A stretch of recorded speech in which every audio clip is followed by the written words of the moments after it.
An eyelash-freezing icy hell, the one spot that could feel like -100, 2018. The moment you step out into the frozen air on the way up Mount Washington, perhaps the most frigid spot in the lower 48, the icy wind steals your breath and freezes your eyelashes. The cold stabs your face and numbs your earlobes to rubber. "It's an icy hell," said Amy Loughlin, 50, who was visiting from Austin, Texas,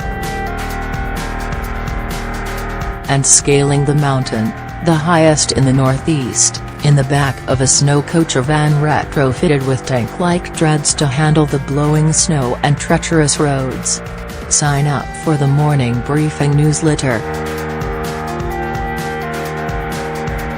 With much of the Northeast and Midwest feeling like a block of ice, the temperature here in the high peaks of New Hampshire's White Mountains was forecast to drop to 40 degrees below zero overnight Friday. The wind chill could make the air feel as cold as 100 below zero. That is not a typo. Negative 100. "We should end up being the coldest location tonight in the lower 48, said Mike Carman, senior meteorologist at the Mount Washington Observatory, who was one of a handful of scientists and others huddled at the top of one of the most dangerous and forbidding places in the country.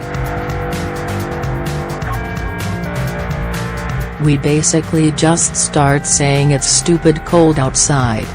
The temperature on Mount Washington had plunged to 26 below on Friday afternoon, 70 degrees below with wind chill factored in. The wind had gusted up to 122 miles per hour. Only specially outfitted vehicles are allowed on the road up the mountain at this time of year, and on Friday, snowdrifts and ferocious winds blocked even the SnowCoach from going farther. It was only getting worse here and all across the Northeast in the wake of a bomb cyclone that turned Boston streets into an Arctic Sea and left 3-foot snowdrifts across New England. Weather forecasters were predicting temperature lows that could shatter century-old records in Worcester, Mass., Hartford and elsewhere. Millions of people from Florida to Maine were left shivering as schools closed and flights were cancelled this week. Officials said that 7 deaths appeared to be tied to the weather. Along the Maine coastline, the flooding left icebergs in people's yards. Ice fishermen had to keep their smelt bait close to them for fear it would freeze solid. Even snowmobiles coughed and sputtered and refused to start. Across this American tundra, people called their heating oil companies for emergency supplies and sat stranded on the sides of roads as tow truck companies reported 5-hour wait times to jump-start a dead battery or tow away a snowbound car. People slept in winter coats and debated whether wool, cotton or silk made for the best long underwear. It got so cold and drafty that Chris Bendix, an engineering student, rigged up a blanket cave by raising a bed, hanging blankets from the side and sleeping inside the makeshift cave, snug against the baseboard heaters. In Morrill, Carrie Hall, 42, alternated between feeding applewood logs into her stove, shoveling snow and fortifying herself with sips of whiskey. And while record keepers were watching the thermometers as the temperatures fell, Miss Hall had stopped paying attention. "What does it matter?" she said. "It's freezing no matter what the number says it is." Atop Mount Washington, At 6,288 feet above sea level, there is no avoiding the cold. In fact, people here almost brag about it.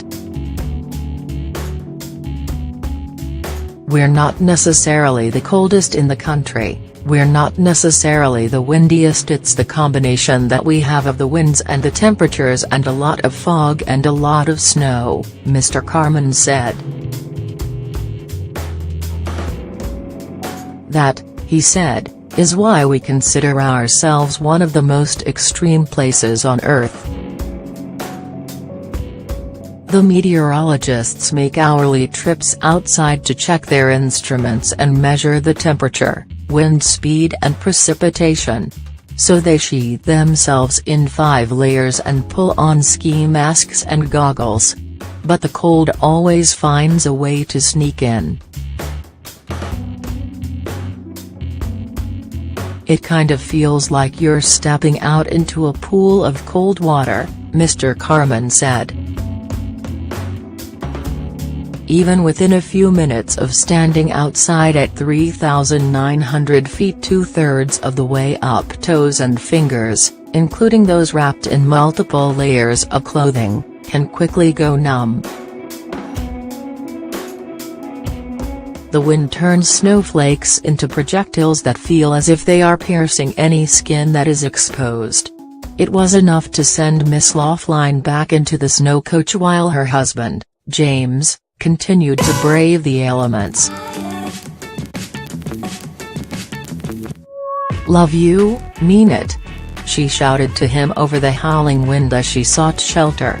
Mr. Loughlin, whose face was unprotected, returned moments later, his face a stinging red and his eyelashes stuck together.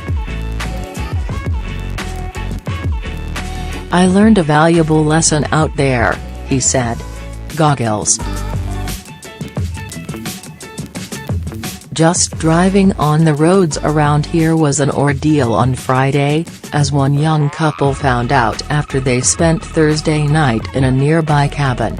So much snow piled up so quickly that their car was trapped. They were left trying to shovel a path to the highway, as the snow blew horizontally around them. Others viewed the weather as something to take advantage of. Surfers paddled into the breaks in Cape Elizabeth, Me.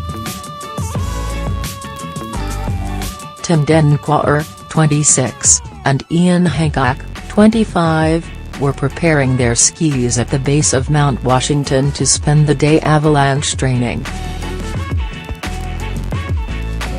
Both used to cold weather, they seemed relatively unfazed at the prospect of being on the mountain in the deep freeze.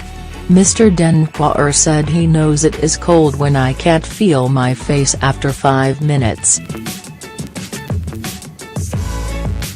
But as eye-popping as the wind chill and real feel temperatures may be, scientists say they are an imperfect way to measure the cold. The concept of wind chill traces back to Antarctica, where 2 scientists, Paul Seipel and Charles Passil, came up with a way of measuring how wind affects cold. Their simple experiment in the 1940s involved hanging plastic bottles of water in the wind to see how quickly they froze. From that, they extrapolated the relationship between cold and wind that suggests what it feels like outside, and the likely effect on exposed skin, that make for the highlight of so many winter weather forecasts. But the use of wind chill as a way to measure cold is problematic, especially in places like Mount Washington, which is known for its extreme environment, said Greg Carbon, chief of the Forecast Operations Branch for the National Weather Service's Weather Prediction Center. "A lot of people aren't going to be exposed to the extreme wind," he said. "Who's going to be out walking in an 80-mile-per-hour wind? Still," he said, "this winter's temperatures have been very, very unusual." Chicago has felt more like Bismarck, and New York City has felt more like Anchorage, he said. From Minnesota to Massachusetts, it's been brutally cold over the last week, and it will continue into next week before we see a change, he said. But behind it, he predicted, would come relief. The thaw is coming, he said. We just have to hold out for about another week.